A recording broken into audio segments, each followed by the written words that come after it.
Hey, good morning. Happy President's Day. It's Monday, the 19th, and on the screen is the full moon that's coming up in Virgo on Saturday. And just so you know, full moons are 2 days before. So from the 22nd, peaking on the 24th, and then 2 days after. And from the vantage point of the Earth, the full moon is as large as the sun. So a lot of the lore about the moon from times past has to deal with the accentuation of the feminine, the broad instinctive awareness that the moon represents, or as psychologists would say, our subconscious or our unconscious. And if you have children or you're around children, uh, from 0 to 7, they're almost totally their moon signs. So, what does this full moon in Virgo and the sun in Pisces mean? Well, as we shift from the Pisces age to the Aquarian age, I see that all full moons, or anytime we have Pisces accentuated or emphasized, has a lot to do with our ability to represent a healthy relationship to Christ consciousness, or the consciousness of love, the consciousness of seeing unity and halting, stopping our egos, our individual ego emotions of pride and envy and jealousy and just think of all the ways in which our egos do protect our bodies, do protect our individual experiences, but also narrow our focus in how we connect or allow ourselves to see our neighbors or love our neighbors as ourselves. That was pretty radical commandment a couple thousand years ago, and we still haven't learned it. And so this full moon has Saturn accentuated with the sun, and then Mercury's in front of the sun. So we've got the teacher. Saturn brings us our most challenging lessons. Hello. And he brings it in a way that says, this is the realism. This is the limitation of your physical world in time and space. And when he's in mystical, unlimited, multidimensional Pisces, it's a true integration of our mysticism with our pragmatism. And so we're all being asked to see our lessons all day, every day, moment to moment. And I have Stevie Wonder, the high priest of soul, back there with his quintessential tune from Songs in the Key of Life, Love is in Need of Love Today.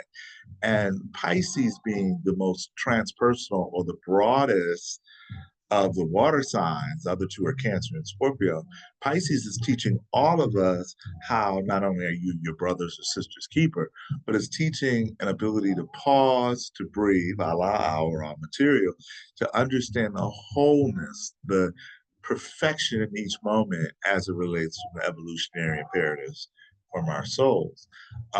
Now, Venus and Mars have just gone into the water bearer air sign Aquarius, and they're squaring Jupiter. So be on the lookout with this full moon for any new people you might meet or people who are being reacquainted or coming back into your flow, that there's not a kind of a narcissistic love bombing going on. Because wherever Jupiter is, he expands. The generosity of spirit. Now, doesn't mean that someone showing you a lot of attention is automatically a narcissist, but it's just to be aware of what your needs are, what the relationship needs are, and what the other person needs are. And with the North Node being in Aries, it's important to understand the I first, putting on that oxygen mask first, being understanding, what do you need? What do you desire? And with Chiron at that North Node, wounded healer, the negative is pushing yourself to an excess, that that line between what's brave and courageous and what's just buck naked stupid.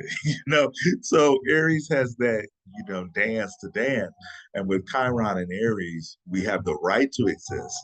Chiron wounded healer, Aries individual existence, based on an innocence, based on a recognition that keep hope alive, and I matter too. But the shadow of the Chiron and Aries is feeling like you have something to prove.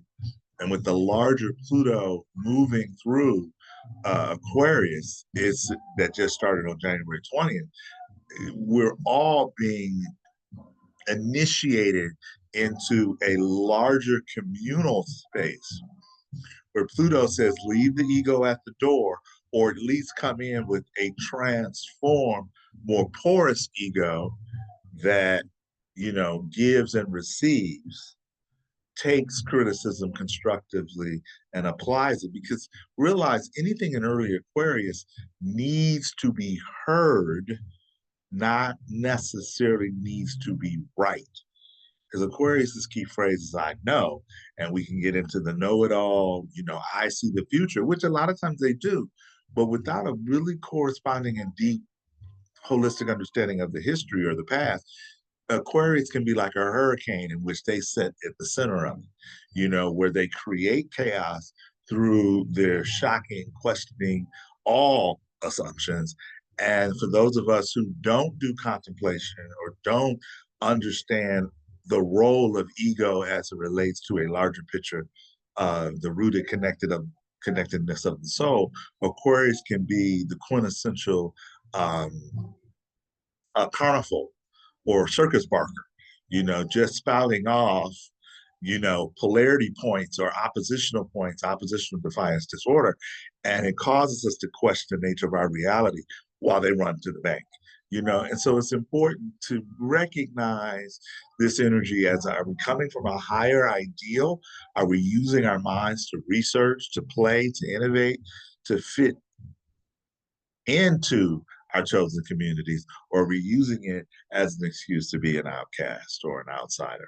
And with Pisces and Virgo wanting to be the quintessential humble servants, it's important to serve, to recognize where you fit in, where you have love to share, and where you're giving it generously without any strings attached. And with Uranus and Taurus, Jupiter and Taurus, connecting to those planets in Aquarius, that's the socioeconomic spectrum where the Taurus side says, I made that, I have that, that's me, mine, mine. And Aquarius says, what is ours? So it's about that balancing of recognizing how others may have helped you, how the government, how the internet, how team building and squads have helped you, Aquarius. And then a Taurus says, this is the individual effort that I've made that I can point to. And it's integrating both of those sides of how we present ourselves as grown ass, mature adults operating from the foundations of integrity. And Virgo moons, this new moon or full moon is about understanding how to analyze where you give freely, and where you might need to retreat into your own hermit, your own alone space, not out of a reaction, but out of the just replenishing. Kind of like those old time goddesses that would bathe in certain waters and replenish their wholeness. They called it virginity, but again, patriarchal.